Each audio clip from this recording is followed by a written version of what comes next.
Bueno chicos, ¿por qué estamos hablando del ruido y del sonido? Bueno, ¿cómo lo vamos a diferenciar? Primero hay que ver que el sonido va a tener un tipo de distancia entre trastornos sucesivos que se designa como longitud de onda, la velocidad a la que se mueva este trastorno, estas fluctuaciones, se llama velocidad de onda, y el número de trastornos o de movimientos que pasan por un punto determinado es la frecuencia. Su relación entre ellos es que la velocidad es igual a la longitud de onda por la frecuencia.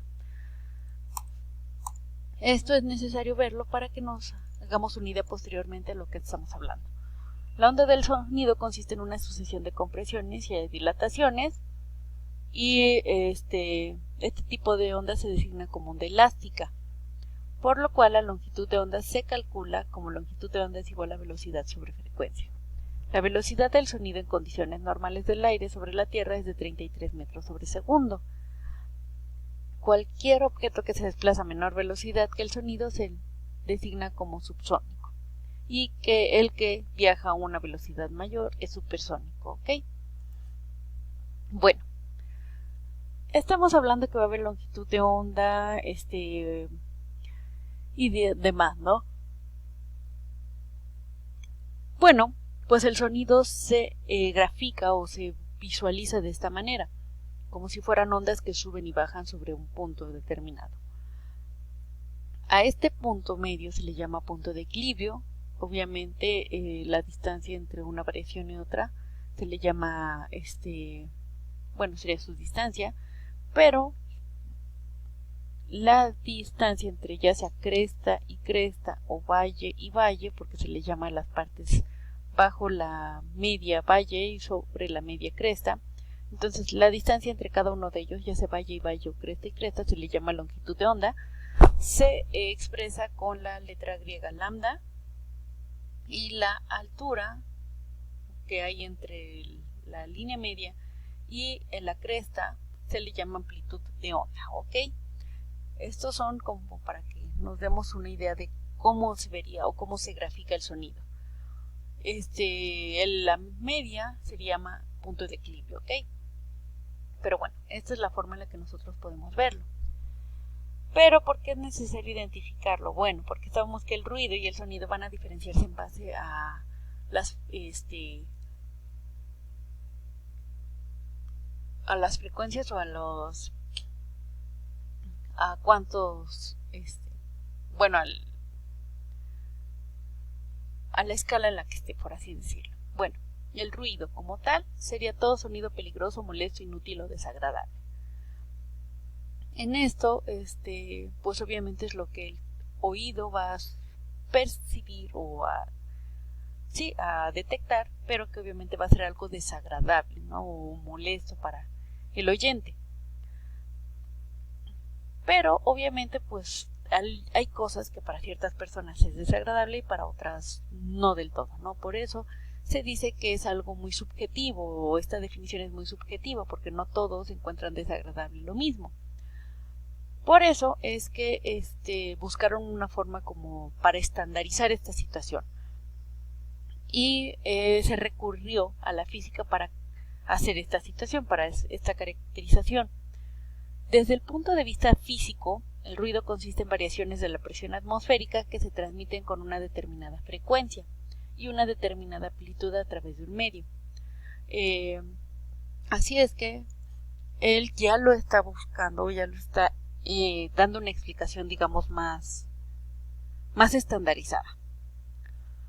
Pero ¿cómo vamos a saber la intensidad? Bueno, para esto se necesitan escalas de medición. La escala que se utiliza para medir el sonido se le llama decibel, o abreviado como D minúscula B mayúscula dB. Esta unidad se utiliza para medir la intensidad de un sonido.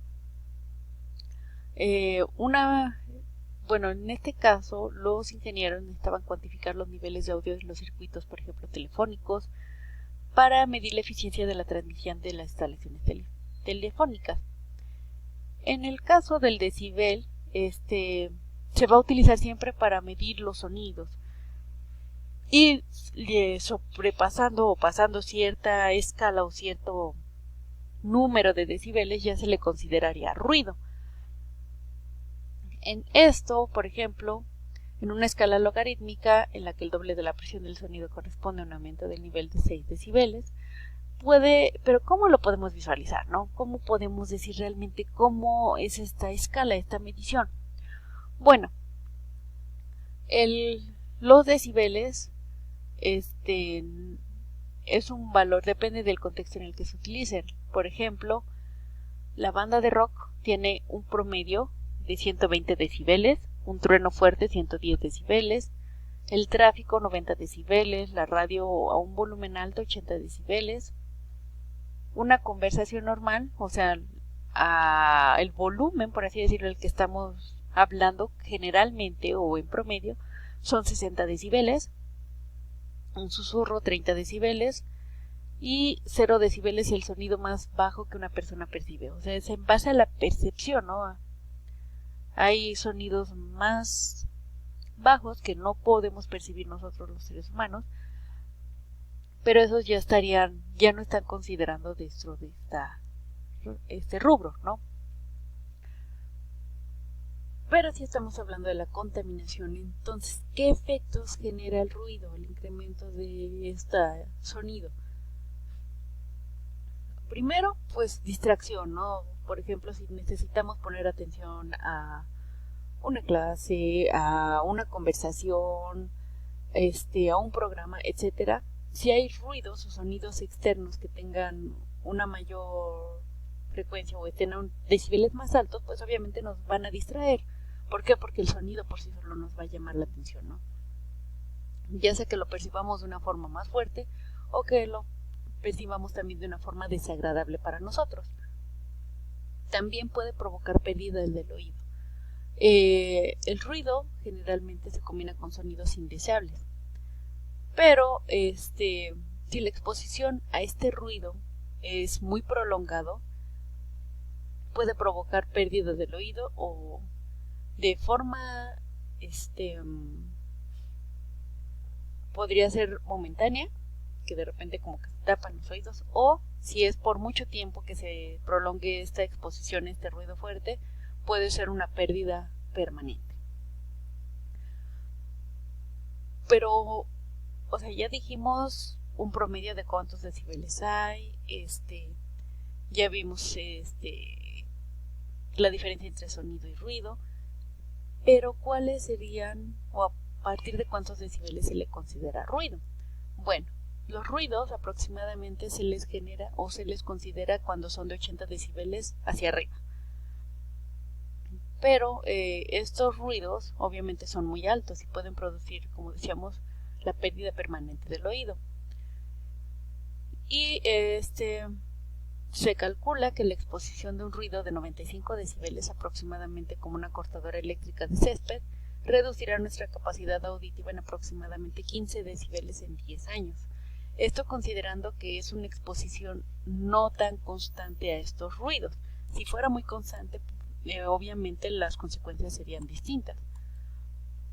Otro efecto sobre la salud y la conducta es que provocan ansiedad y tensión, y en algunos casos extremos provocan miedo, ¿no? Por ejemplo, si se pueden fijar en los perritos, cuando escuchan sonidos muy fuertes, ellos se esconden, ¿no? Ellos obviamente actúan por instinto, así es que ellos lo pueden relacionar con truenos o demás situaciones más peligrosas.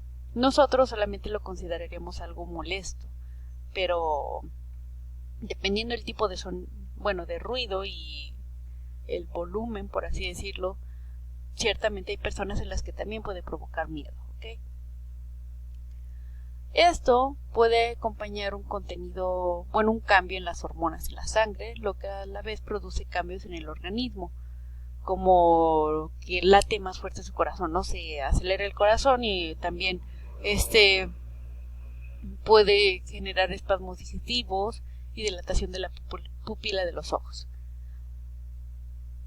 Sobre esto, por ejemplo, a largo plazo, como ya vimos que puede provocar estas situaciones o estos problemas en el cuerpo, en la salud, a largo plazo, podría generar ya daños en el corazón, cerebro, hígado y produce trastornos emocionales, ¿ok? Así es que ese es el problema de una exposición por mucho tiempo a ruidos o a sonidos molestos, ¿ok? Bueno, a ruidos, porque si es molesto ya se manejaría como ruido. Así es que esto lo estamos viendo en el ser humano. Obviamente en los animales también genera este tipo de problemas en distintas magnitudes, porque obviamente dependiendo del animal también tienden a ser más o menos sensible el oído. Así es que imagínense, si en un ser humano provoca esto, imagínense en un animal que tiene un oído muy sensible. Obviamente las consecuencias pueden ser distintas, ¿no? O perceptibles de una forma diferente. Bueno, pero ¿cómo estamos intentando controlar este ruido? Primero, se interrumpe la vía de transmisión o protege al receptor. Algunos sería, por ejemplo, cambiar el procedimiento que se esté manejando en cuestión de las industrias, utilizar aislamiento de sonido. En algunas maquinarias o algunas cosas se puede generar o se puede utilizar salas de aislamiento de sonido. No siempre, obviamente, pero puede aplicarse en algunas situaciones. Interrupción de la vía, o sea que se han desarrollado diversos medios absorbentes del sonido que se le designa como materiales acústicos. En esto, los dispositivos funcionan de una forma que se designan como silenciadores, ¿no? Se les puede poner silenciadores para evitar que sea una liberación de sonido excesivo al medio y evitar que obviamente posteriormente genere problemas a la salud. Y por último también es la protección del receptor, o sea, una combinación de tapones, orejeras. Esto puede reducir el ruido de 40 a 50 decibeles, o sea, sigues percibiendo que hay ruido, pero ya no te va a afectar de la misma forma que si lo percibieras sin una protección. En esto, por ejemplo, en un ruido haría que nos oyera más fuerte que una aspiradora. Así es que si los decibeles que tú percibes, que hubieran sido de 90 a 100 decibeles, por ejemplo, lo percibes a 40 o 50 decibeles, esto incitaría a que, generaría que pudiera reducirse la probabilidad de sordera a largo plazo, ¿no? Sería una forma de proteger nuestros oídos. También, por ejemplo, en las fábricas que por la producción y por la maquinaria generan mucho ruido, podrían adaptar la forma de rotación de tareas, de modo que los trabajadores puedan como darle un descanso a los oídos de estos sonidos o estos ruidos y evitar que haya sordera, ¿no? Además de los tapones y demás, una rotación, ¿para qué? Para que también el oído descanse y pueda restablecerse, ¿no? Evitando que haya sordera a largo plazo, que solamente, por ejemplo, sea molesto y pueda generar algún tipo de malestar o molestia al percibirlo, pero no pase de eso. Estos son algunos controles. Obviamente con el mejoramiento de las tecnologías y demás se está buscando formas de mejorar los controles del ruido y así evitar que generen problemas en la salud, pero a grandes rasgos estos son de los principales procesos que se están llevando a cabo. Bueno, chicos, hasta aquí llega nuestra clase de bioética. Que tengan un excelente día y pues nos seguimos escuchando y suerte en sus clases. Chicos, estudien mucho para que puedan lograr sus metas. Hasta luego.